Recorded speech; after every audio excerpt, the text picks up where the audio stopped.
پھر اس کے علاوہ جو شرط بیان کی جاتی ہے مجتہد کے لیے، وہ 12 اماموں کی امامت کے اوپر معتقد ہو، یعنی 12 امامی ہو، 12 اماموں کی امامت کو تسلیم کرتا ہو، اس مجتہد کی تقلید کی جائے گی۔ پھر اگلا جو مسئلہ اس کے لیے شرط کے طور پر بیان کیا جا رہا ہے، وہ اس کا حلال زادہ ہونا ہے، یعنی اگر کوئی شخص مسلماً حلال زادہ نہیں ہے تو اس کی تقلید نہیں کی جائے گی، یعنی معاشرے میں اس کی شہرت ہے کہ یہ شخص حلال زادہ نہیں ہے، تو اب اگر ایسا شخص مرجعیت کے مقام پر بھی پہنچ جائے تو اس کی تقلید نہیں کی جائے گی۔ اور پھر اس کے علاوہ احتیاط کی بنا پر یہ کہا جاتا ہے بعض مراجع کی طرف سے کہ اسے عالم ہونا چاہیے، لالچی نہیں ہونا چاہیے، یعنی دنیا پر حریص نہیں ہونا چاہیے۔ تو یہ وہ شرائط ہیں کہ جو مرجع تقلید سے متعلق بیان کی جاتی ہیں۔ اب سوال یہ پیدا ہوتا ہے کہ عادل کسے کہتے ہیں؟ عدالت کے لیے کہتے ہیں کہ ایسا شخص جس میں عدالت کی توانائی اور عدالت کی طاقت ہو، یعنی کیا مطلب؟ یعنی اس میں ایک ایسی نفسانی حالت پائی جائے کہ یہ نفسانی حالت انسان کو تقوی کی طرف ترغیب دلائے اور کبیرہ گناہوں سے اسے روکے رکھے، اور پھر اسے صغیرہ گناہوں پر اصرار کرنے سے بھی روکے کہ وہ اپنی زندگی میں صغیرہ گناہوں کو انجام نہ دے، چونکہ اگر وہ صغیرہ گناہ انجام دے گا تو یہ پھر کبیرہ ہو جائیں گے اس کے لیے۔ پس انسان کے اندر ایک ایسا ملکہ اور ایک ایسی نفسانی حالت ہونی چاہیے کہ یہ نفسانی حالت اس انسان کو تقوی کی طرف ترغیب دلائے اور گناہان کبیرہ اور صغیرہ سے اسے روکے رکھے۔ اگر یہ ملکہ شخص میں پایا جائے گا تو یہ شخص جو ہے وہ عادل ہے، اور اگر یہ ملکہ اس میں نہیں پایا جاتا تو یہ شخص عادل نہیں ہے۔ سوال ہو سکتا ہے کہ کبیرہ گناہ کسے کہتے ہیں؟ کبیرہ گناہ ان گناہوں کو کہا جا سکتا ہے کہ جن گناہوں سے متعلق ہماری اسلامی روایات میں باقاعدہ انسان کے عذاب کا وعدہ دیا گیا ہے کہ اگر کوئی شخص ان گناہوں کو انجام دے تو اسے قیامت کے دن عذاب میں مبتلا کیا جائے گا، اسے جہنم کی آگ میں جلایا جائے گا۔ اگر ایسے گناہ ہیں تو وہ گناہ کبیرہ ہیں، جیسے جھوٹ ہے، جیسے غیبت ہے، جیسے چوری ہے۔ اور وہ گناہ اگر ایسے نہ ہوں، یعنی جن کے لیے باقاعدہ عذاب یا آتش جہنم کا وعدہ نہ دیا گیا ہو، تو وہ گناہ کبیرہ نہیں بلکہ گناہ صغیرہ ہیں۔ اب آگے ایک سوال یہ پیدا ہو سکتا ہے کہ عالم کسے کہتے ہیں؟ یعنی یہ جو یہاں پر کہا گیا ہے کہ بنابر احتیاط واجب عالم ہونا چاہیے مجتہد کو، یہ عالم کون ہے؟ یعنی ایسا مجتہد جو تمام مسائل سے متعلقہ قواعد و ضوابط کو بخوبی جانتا ہو اور ان مسائل سے متعلق قرآن و سنت کو اچھی طرح سے جانتا ہو، یعنی اس مجتہد کے پاس احکام کو استنباط کرنے کے لیے دوسرے مجتہدین کی نسبت زیادہ توانائی، زیادہ طاقت اور زیادہ صلاحیت اس میں پائی جائے، یا اس طرح بھی کہہ سکتے ہیں کہ یہ استنباط میں استادی کے مقام پر پہنچ چکا ہے، اس قدر مہارت رکھتا ہے کہ اب اس کی تقلید کی جا سکتی ہے اور اسے عالم کہا جا سکتا ہے۔ اگلا مسئلہ جو یہاں پر آپ کی خدمت میں پیش کرنا چاہوں گا وہ یہ ہے کہ وہ مجتہد جو اس دنیا سے چلا گیا ہے، یعنی اس کا انتقال ہو گیا ہے، اس مجتہد کی ابتداءً تقلید کرنا جائز نہیں ہے۔ یعنی وہ مکلف جو آج بالغ ہوا ہے اور آج تقلید کا ارادہ کرتا ہے تو وہ حضرت امام خمینی رحمۃ اللہ علیہ جن کا انتقال ہو چکا، یا مرحوم حضرت آیت اللہ العظمیٰ ابو القاسم خوئی رحمۃ اللہ علیہ جن کا انتقال ہو چکا ہے، ان کی وہ آج تقلید نہیں کر سکتا،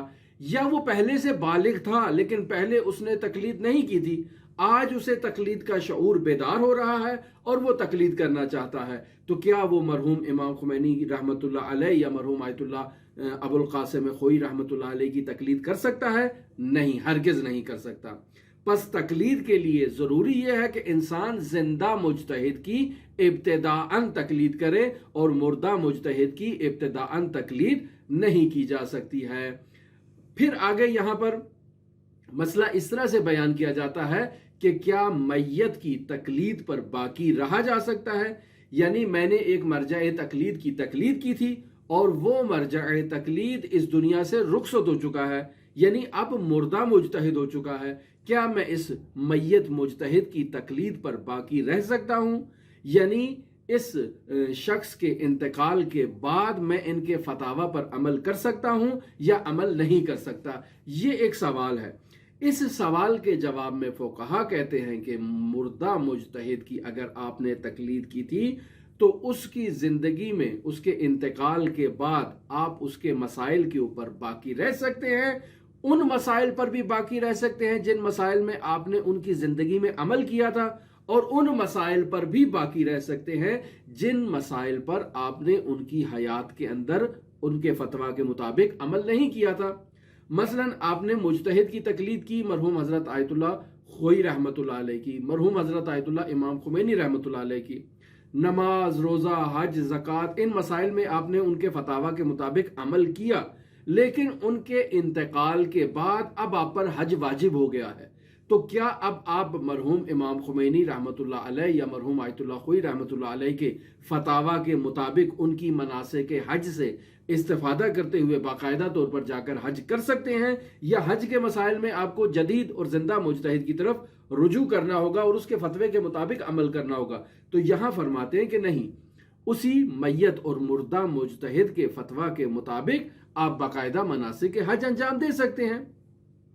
یہ مسئلہ یہاں پر ختم ہو گیا۔ اگلے مسئلے میں آپ کی خدمت میں اس طرح سے عرض کروں کہ اس مردہ مجتہد کی تقلید پر باقی رہنے کے لیے ہمیں کسی زندہ عالم مجتہد کے فتویٰ کی ضرورت ہے، یعنی ہم زندہ عالم مجتہد کے فتوے کی طرف رجوع کریں گے اور اس زندہ عالم مجتہد سے پوچھیں گے کہ بھئی میں مرحوم امام خمینی رحمۃ اللہ علیہ کی تقلید کرتا تھا، یا مرحوم سید ابو القاسم خوئی رحمۃ اللہ علیہ کی تقلید کرتا تھا، ان کا انتقال ہو چکا ہے، مجھے بتائیے کہ کیا میں ان کی تقلید پر باقی رہوں یا ان کی تقلید پر باقی نہیں رہ سکتا؟ اس زندہ مجتہد عالم کے اس فتوے پر میں عمل کروں گا۔ اگر وہ مجھے کہتے ہیں کہ آپ ان کی تقلید پر باقی رہ سکتے ہیں تو میں ان کے فتویٰ کے مطابق ان کی تقلید پر باقی رہوں گا۔ اگر یہ کہتے ہیں کہ آپ ان مسائل میں صرف باقی رہ سکتے ہیں جن مسائل میں آپ نے ان کی زندگی میں عمل کیا تھا، اور جن مسائل میں آپ نے ان کی زندگی میں عمل نہیں کیا تھا ان مسائل میں آپ جدید مجتہد کی طرف رجوع کریں، تو جو تفصیل یہ زندہ مجتہد دے گا اسی تفصیل کے مطابق میں اس میت مجتہد کے فتویٰ کے مطابق عمل کروں گا۔ یعنی میت مجتہد کے فتویٰ پر عمل کرنے کے لیے ہمیں زندہ مجتہد سے اجازت لینا ہوگی، اور ان کی اجازت کے مطابق میں ان کے فتاویٰ پر عمل کروں گا۔ اور اس سلسلے میں آخری مسئلہ کہ وہ شخص جو کسی مردہ مجتہد کی تقلید پر باقی ہے، یعنی زندہ مجتہد سے اجازت لے کر وہ مردہ مجتہد کے فتاویٰ کے اوپر عمل کرتا رہا ہے اور کر رہا ہے،